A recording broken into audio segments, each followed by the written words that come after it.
Around the late 90s slash early 2000s, Marvel decided to revamp their whole comic book world with a new universe called the Ultimate Universe. Naturally, Marvel made their golden boy Spider-Man get his own comic with the fitting name Ultimate Spider-Man. The book started in 2000 and finished in 2011.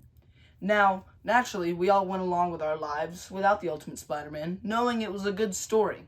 But never that they would come back with another title with the same title and a different Peter Parker who's 35.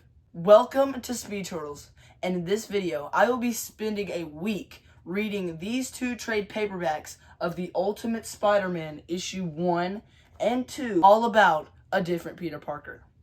Let's get more into it.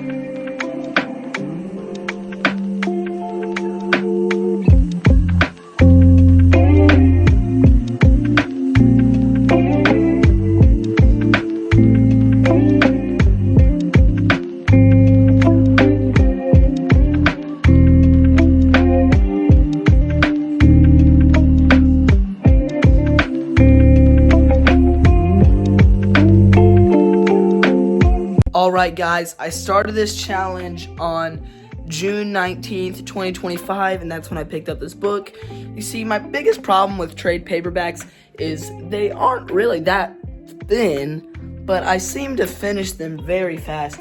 And so I tried to split this up so that this challenge wouldn't be so easy. But we got it done on Sunday, June 22nd. Now we're going to move on to the second volume and see if I can get it done by this Thursday.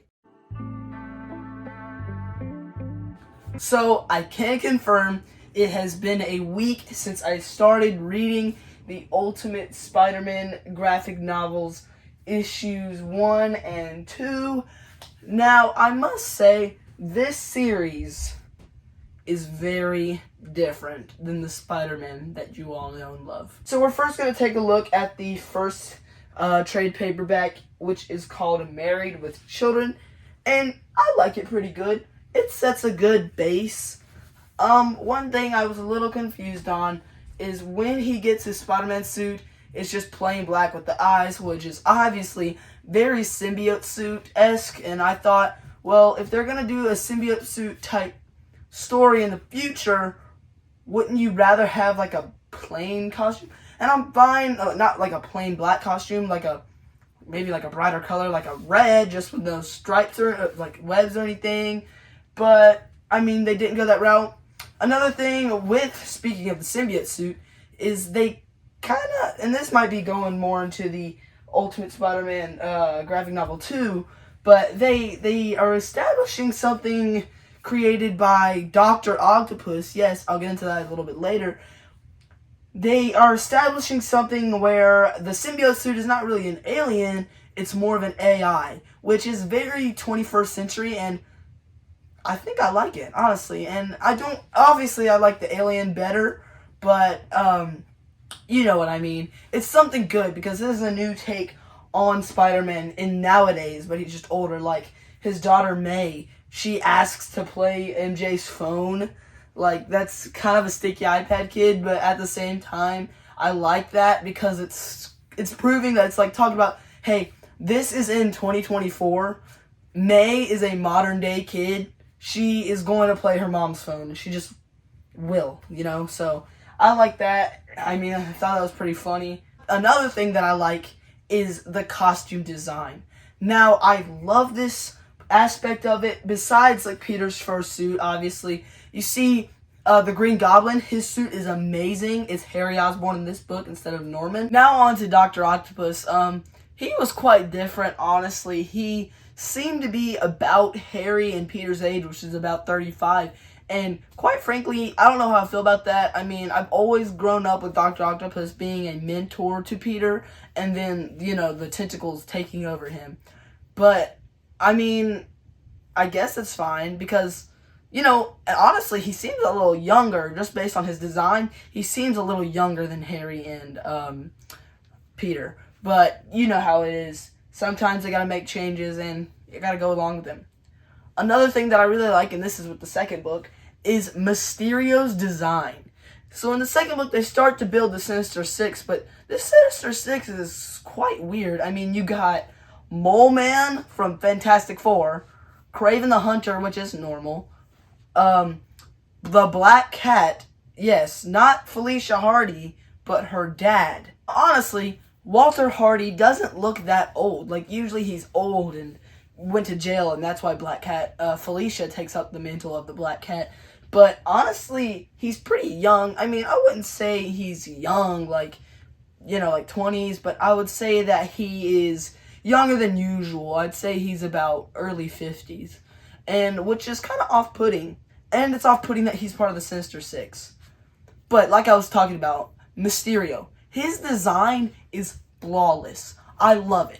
Because usually Mysterio looks a little goofy with the fishbowl and everything, but I gotta say, they did an amazing job working on his design. I love his cape. It's very like Todd McFarlane Batman Year 2 is what it kind of reminds me of personally. But I really like it. The other person we have in the Sinister Six is Martin Lee. As someone who has 100%ed Spider-Man 1 and Spider-Man 2, Martin Lee is quite the crazy villain. I mean, I like him. I think he's pretty cool. I like the whole mind kind of powers and how he has minions, but they really don't know what they are. They're just getting taken control of, and how he like leads Fisk overnight. Now, I've mentioned The Godfather many times on this channel, and it still reminds me of The Godfather. How Vito Corleone just owns an olive oil business, but behind the scenes, he's a mob boss, which I mean is pretty cool. So basically, that's how Martin Lee is in this book. Now, one thing I want to talk about here are these covers. I like this one a lot. I have probably no complaints about it, except for, it don't really show his original suit that he uses for, quite honestly, most of this book. But, not many people are going to buy this book if it has that costume on the front, because not many people know it. Now, this cover is the one I had the problem with. As you take a look at this cover, you see you have Felicia and Spider-Man, and this never happens. That's what I'm saying. This never happens in this book.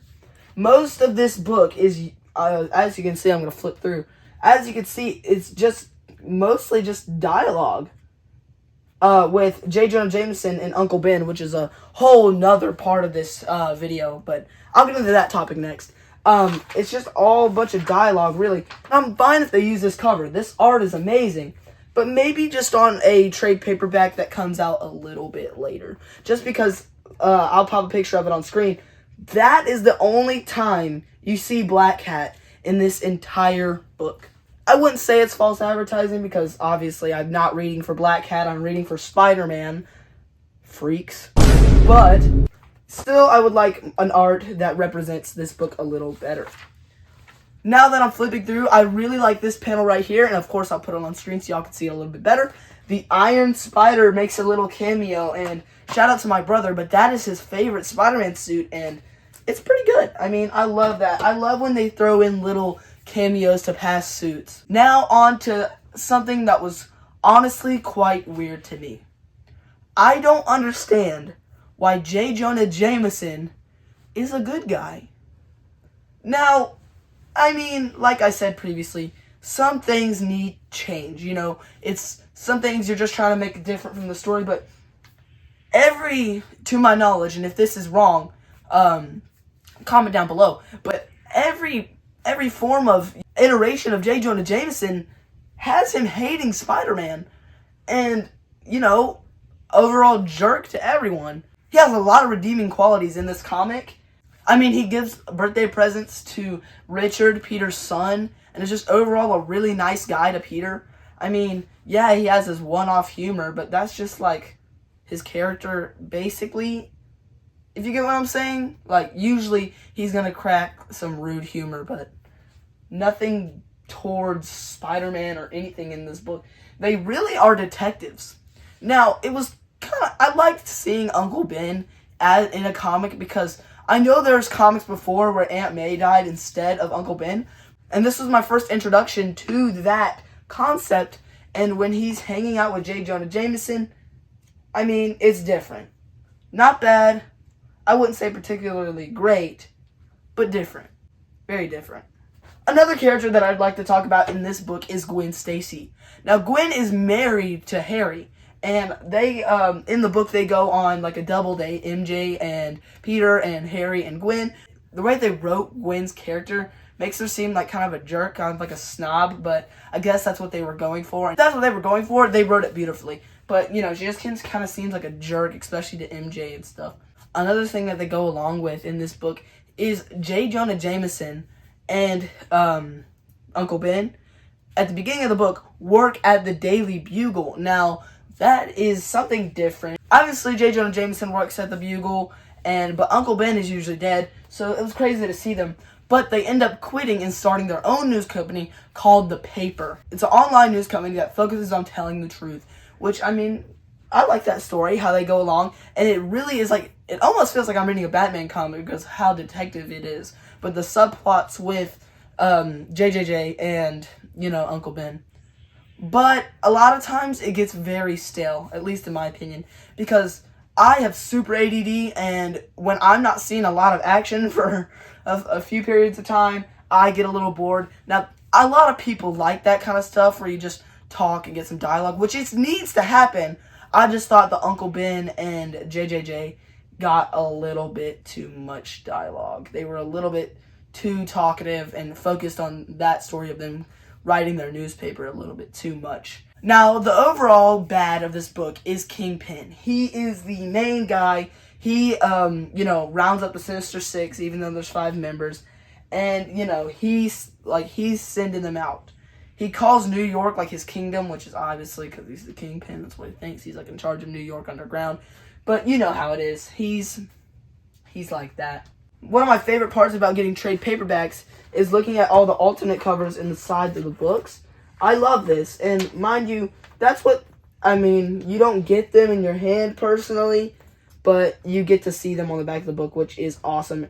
And I love it. Because personally, as a trade paperback collector, I wait a long time for these books to come out. The way that my schedule goes, y'all know how hard it is to upload videos sometimes. But the way that my schedule goes, I can't go to the comic book store every month. Sometimes I have to go, I have been because of this new Sonic X DC. But, a lot of times I can't, especially with big series like Spider-Man. So I like to get these trade paperbacks, which come out every few months. If you're getting these books, I highly recommend it because it comes with issues 1 through 6 and 7 through 12. So every 6 months, they'll come out with one. And yeah, so it's June, so at least the time recording. So they came out with the 12th issue, and then I guess they started. I don't really remember when they started this, but I remember seeing on an ad for it on Marvel's YouTube channel. So that pretty much wraps this weekly reading challenge. Now, I probably won't be doing this.